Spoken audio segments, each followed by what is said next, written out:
Hi മക്കൾസ്, നമ്മുടെ ഏറ്റവും അവസാനത്തെ ചാപ്റ്ററിലുള്ള ഒരു ടോപ്പിക്കാണ് ഹ്യൂമൻ മൈക്രോബയോം പ്രൊജക്റ്റ്. അതിൽ ഹ്യൂമൻ ജീനോം പ്രൊജക്റ്റ് ഉണ്ട്, അതല്ല ഇത് വേറെ ഹ്യൂമൻ മൈക്രോബയോം പ്രൊജക്റ്റ്. എന്താണ് ഹ്യൂമൻ മൈക്രോബയോം പ്രൊജക്റ്റ് എന്ന് പറഞ്ഞാൽ വളരെ സിമ്പിളാണ്. അതായത് നമ്മുടെ ബോഡിയിലുള്ള മൈക്രോ ഓർഗാനിസംസ് ഉണ്ടല്ലോ, ആ മൈക്രോ ഓർഗാനിസവും അവരുടെ ജീനിൻ്റെയും കളക്ഷനാണെന്ത്, അതിൻ്റെ കളക്ഷനാണെന്ത് human microbiome project. The human microbiome is the collection of micro organisms and their genes that inhabit and interact within the human body. Human ബോഡിയിലുള്ള മനുഷ്യ ശരീരത്തിൽ വസിക്കുകയും ഇടപഴകുകയും ചെയ്യുന്ന ആ സൂക്ഷ്മാണുക്കളുടെയും അവയുടെ ജീനുകളുടെയും കളക്ഷൻ അല്ലെങ്കിൽ ശേഖരമാണ് എന്ത് ഹ്യൂമൻ മൈക്രോബയോം. സിമ്പിളാണ്.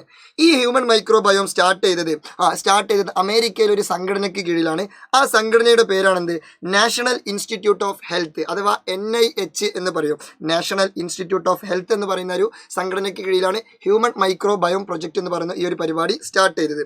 ഇനി ഇത് സ്റ്റാർട്ട് ചെയ്ത വർഷം അതും കൂടി ജസ്റ്റ് ഒന്ന് പഠിച്ചു വെക്കുക. 2007 ആണ്. 2007. അപ്പോൾ ഓക്കെ, ഗുഡ് ബൈ.